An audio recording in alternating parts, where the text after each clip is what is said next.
সবাইকে good morning. কেমন আছেন সবাই? এই যে আজকের আম পাড়তে যাচ্ছি।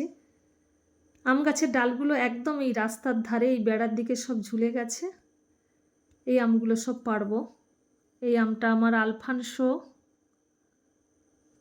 আর এই আমটা হিমসাগর। এবছর প্রচুর মুকুল আসছিল, সেই তুলনায় কিন্তু আম হয়নি। যা 2-4টে আম হয়েছে তাই পেড়ে নিচ্ছে, এইগুলোই আজকের পাড়বো। ওপরের দিকেও হয়েছে। কয়েকদিনের মধ্যে আমগুলো বেশ বড় বড় হয়ে গেছে। এই আলফানসো আমটা এত মিষ্টি হয় পাকলে। 3 বছর হয়েছিল, তারপরে গত বছর হয়নি, আবার এবছর হয়েছে কয়েকটা। আবার একটি আঠারি।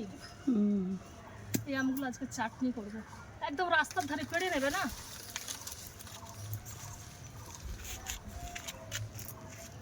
বাগানের সবজি হোক, ফুল বা ফল যখন তুলি বা পাড়ি, এত আনন্দ হয়, কারণ এগুলো সব নিজের হাতে লাগানো। কত বড় বড় হয়ে গেছে আমগুলো কয়েকদিনের মধ্যে। গত বছর কিন্তু একদম গাছে আম হয়নি, এবছর যা 2-4টে হয়েছে তাই সব পেড়ে নিচ্ছে।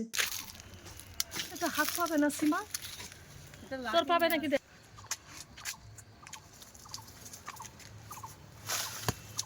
পড়েছে।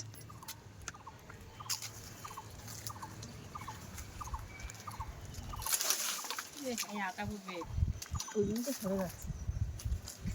এটা প্রচুর আঠা, ঘা হয়ে যায়। কত বড় হয়েছে দেখ। এই যে এই তো এতগুলো আম পেড়েছি। কটা যেন? 1 2 3 4 5 6 7টা। আজকের এঁচড় কাটবো। এই এঁচড় পাঠিয়েছে আমার দেওরের মেয়ের বাড়ি থেকে। তাদের গাছে প্রচুর কাঁঠাল হয়। এই যে কত বড়, গতকাল এসেছিল, এসে দিয়ে গেছে। কেটে দেখি এটা কেমন।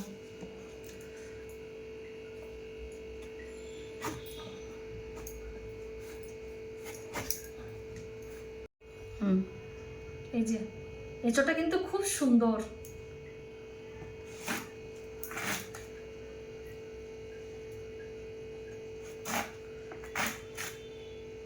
খুব সুন্দর। এইভাবে কেটে নেব।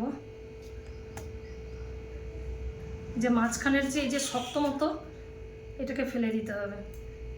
এবারে মোটা করে ছাল তুলে নেব। এঁচড় অনেকে অনেকভাবেই কাটে, আর আমি একটু বড় বড় করে কাটি।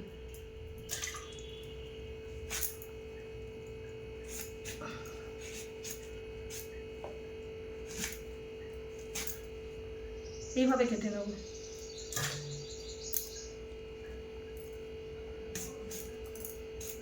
তারপরে একটু সেদ্ধ করে ভেজে তরকারি করতে হবে। শেয়ার করব সবার সঙ্গে। নিম পাতা ভাজা করছি, এঁচড়ের তরকারি করব। এঁচড়টাকে সিদ্ধ করে নিয়েছি। এই যে মিষ্টি কুমড়া ঝিঙ্গা আলু দিয়ে একটা তরকারি করব। আমের চাটনি করব। উপর থেকে একটু লবণ দিয়ে দিলাম। এখন তো বসন্তকাল, আর এই সময়টা সিজন চেঞ্জ হচ্ছে। এই সময় প্রত্যেকটা দিন একটু করে খেতে খাওয়া উচিত। এঁচড় রান্নার জন্য এঁচড়টাকে ভেজে নিয়েছি সেদ্ধ করে, আর আলুটাও ভেজে নিয়েছি। এখানে একটা মশলা পেস্ট করে নিয়েছি, আদা, টমেটো আর শুকনো লঙ্কা। উপর থেকে পাঁচফোড়ন দিয়ে দিলাম, কয়েকটা তেজপাতাও দিয়ে দিলাম। আর এখানে যে পেস্ট করে রেখেছিলাম, মশলাটা এবারে কষিয়ে নেব। উপর থেকে পরিমাণ মতো হলুদ গুঁড়ো দিয়ে দিলাম, পরিমাণ মতো জিরে গুঁড়ো। এই ছোড়া আলুটা যখন ভেজেছিলাম তখন লবণ দিয়েছিলাম, এবারে সামান্য একটু লবণ দিয়ে দিলাম। পরিমাণ মতো মিষ্টি দেব। এবারে মশলাটাকে কষিয়ে নেব। মশলাটা কষানো হয়ে গেছে, এবারে একটু আলুটা দিয়ে দিলাম।